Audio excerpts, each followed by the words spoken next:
This is Good Morning Football. We'll be joined by a couple of Allens coming up. Marcus Allen, Hall of Famer, heard of him. How about Ray Allen, NBA great, best three-point shooter ever? Yeah. I think he is the best shooter of all time. Best pure shooter. Best pure shooter of all time? It's a generational thing. People say, Steph Curry. No. Give me Ray right now. Should we embrace debate? Who's he good? No. Okay. No. Right now, before we get to Marcus Allen, who's joining us, a lot of guests here in this last half hour of a show on a Friday, and that includes three that are down in Philadelphia live right now outside of Lincoln Financial Field. Our GMFB fam, what up to Colleen Wolfe and Mike Garofolo and Michael Robinson, who you guys left out in the rain, which is sort of disrespectful. What's going on here? We just saw a clip of Mike Robb with an umbrella. I think he was taking a selfie video. First of all, Mike, you played in Seattle. Hey, hell, watch out now. Don't get bougie on me. A little rain, getting on your fresh jacket. Come on now. Have you changed? So it's raining right now. Don't do me like that. Hey, Nate. It's raining out here, man. I had to get the umbrella. And guys, I saw a rat out here. I saw a rat out here. Okay, a real rat. Oh, not somebody telling on people, but a real furry animal with a tail. His name wasn't Craig Germain. Scared me. It's the rain. We're gonna see out there. All right, guys. Colleen, it's going to be raining there maybe tomorrow. So what's it going to be down like there tomorrow when you guys are down there at 9 a.m. Eastern?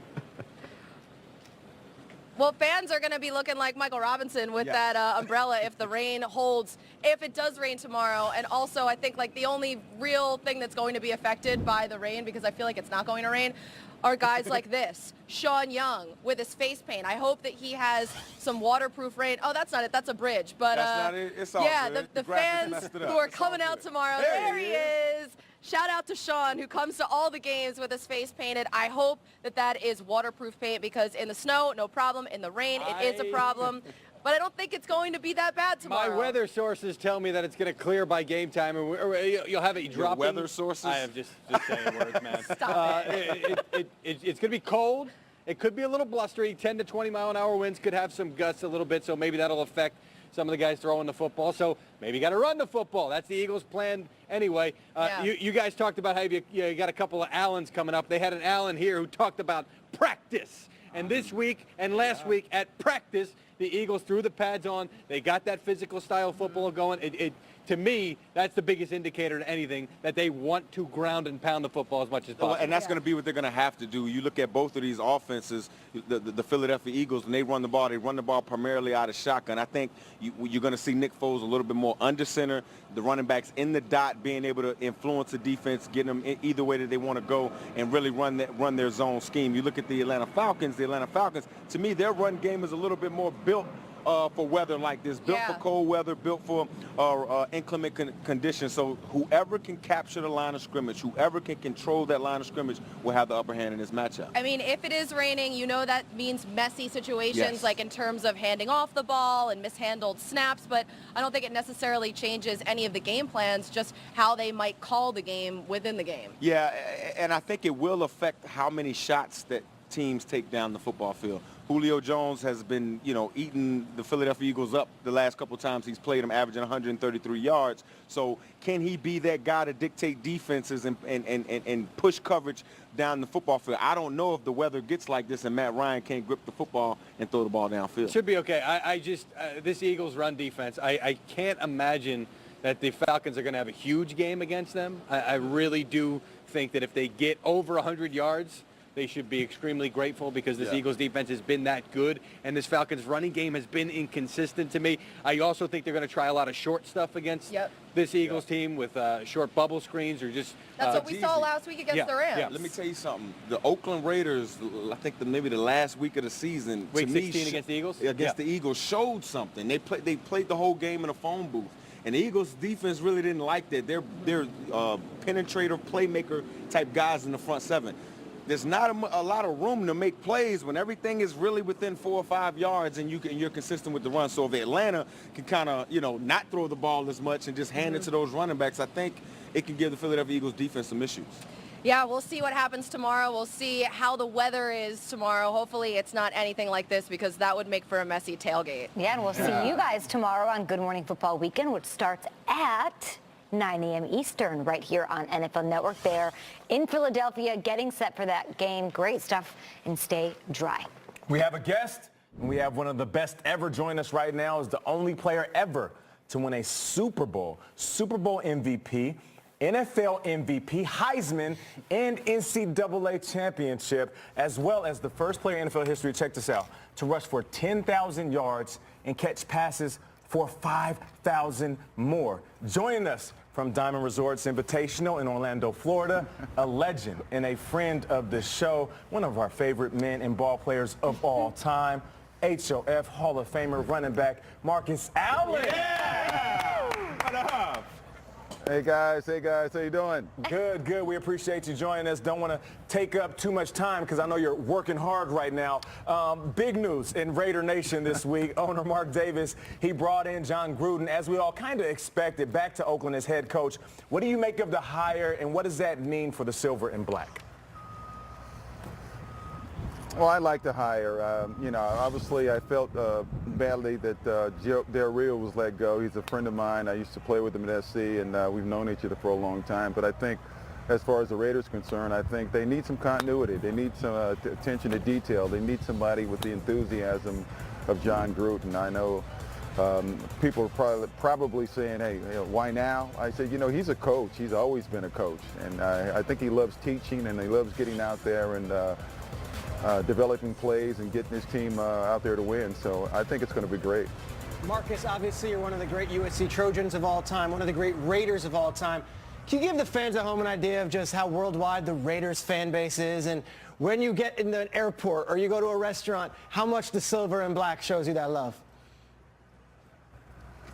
The silver and black travel, guys. When they talk about Raider Nation, they mean Raider Nation. And frankly, I think internationally they're one of the great brands as well. So you know, when I go places, when I travel on a Sunday, you can go in the airport. When I was living in Los Angeles, whether it be Burbank or Los Angeles, they are Raider fans and they travel, guys. And I remember going into a game a couple years ago when Houston played the Raiders in Mexico City. I mean, half the fans were from the Los Angeles area and all over the country. So when they say Raider Nation, they mean it. Marcus, it's such a jolt of excitement, not only for the Raider Nation, for all of the league, all of the sport. It's tricky, though, because your other team, Kansas City, you had those great years with KC. It's a frustrating time. Yes. We just saw them lose again, go one and done again. So I wish I had a more nuanced question, but what the hell happened? And why does this keep happening to the Chiefs? Well, you know, I don't know, especially they get off to a great start. And you think they're going to win the game, and then they come back and they either play conservative or they give up a big play here and there that allows, well, in this regard, I guess it was a lucky play. When you talk about Mariota's pass and touchdown reception on the same play. I mean, things like that happen against the Chiefs, unfortunately. But, you know, I still believe in Andy Reid, and I still think they have a great opportunity going forward to be one of the dominant teams in the league. They just have to win at home. You got to win a playoff game. You guys know the adage, that's where heroes are born and legends never die during the playoffs. And right now, they don't do well in the playoffs, and that really sums it up. So you believe in Andy Reid. I got that. I didn't hear you say too much about Alex Smith, though, who had one of the best seasons, really, of his career until he got into the playoffs. So I'm going to put you on the spot here, Marcus, and good morning to you. Thanks for joining us. If you were to handle the situation with Alex Smith or Patrick Mahomes, who they traded up and drafted, how would you do that? Well, I haven't seen Patrick play enough to make a decision, but I mean, you can't blame that game on Alex Smith. I thought he played well. I think just overall, the second half, they just sort of got conservative and didn't, you know, they weren't aggressive. You know, I believe a scared man can't win, and you got to, you know, teams aren't going to give you wins. You got to go and take them. So I think if there's one lesson learned, that's it. You got to put the foot on the gas pedal the entire game, not just in the first half.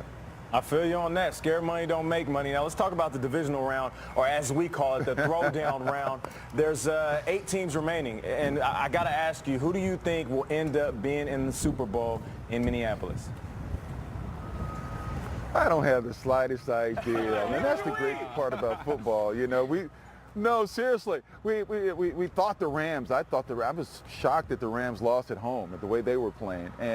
But Atlanta is. I mean, you're right. They seem to be playing offensively very well. They got some continuity now. They're running the ball well. Defensively, they're flying around. And then you look at the Saints, and in that division. I mean, not the division in the same division, but they're playing well. And we're talking about guys who go for it. And Sean Payton went for it on 4th down, put his team in a real bad situation, but his players didn't complain about it. They went out there and played. So you got to love that aggressiveness. But then there's the Steelers and there's the Patriots, and the Steelers haven't fared well against the Patriots. So as of right now, until somebody dethrones the Patriots, you got to always think the Patriots.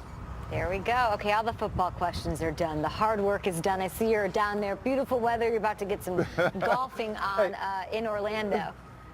Hey, guys, can I do one thing? Can I give a shout out to the Touchdown Club of Little Rock, Arkansas, guys? I went there last night. They had their big annual banquet where they highlight the achievement of these the great athletes in their community. I went there. I flew in last night. They flew me in a private plane, which was really nice. Larry Crane, I appreciate that, flying me in. They flew me back in. Last night I got in about 1 o'clock in the morning, but it was just great for the community and stuff, and the way they make an investment in the kids there, and I just want to acknowledge them. And it was a lot of fun last night, and I learned a lot. Love that, and I appreciate that shout out, as I'm sure they do as well. You are there in Orlando right now playing in the Diamond Resorts Invitational this weekend, and it benefits the Florida Hospital for Children. So where can we see this, and why is this event so special to you, Marcus? Well, it's chicken soup for my soul. I went to the national championship game, guys, so I haven't rested at all. And I'm not laying a foundation for excuses, even though I haven't, played very much. But I flew in. I didn't get it. I got back to the hotel about 2 in the morning from the national championship game. Went to sleep at 3. My wake-up call was at 4:30. The pickup was at 5. I got to the airport and went straight to the hospital because I couldn't miss it. I think what we do for the parents of these kids and uplifting them and letting them know that somebody cares is really important. In addition to the kids, that we bring a smile to their faces. I'm sure people think that that we're doing wonderful things for them, but it makes me feel good. I mean, because it also reminds me of how lucky I am, and when I look at my own child, I really feel for the people that are there. So I love it. They do a great job. This is year 5 for me, so we've actually built a wing with the money that we raised. So I'm really happy with what's going on. Marcus, I appreciate that. That actually warms my heart because here on the show, we love you as a football player, and you're a legend to us because of that. And what you're talking about, you're a legend to kids that have never seen you play football. So that's a very special thing. Thank you so much, Hall of Famer Marcus Allen. Yeah. You are the best, man. You're welcome on the show anytime.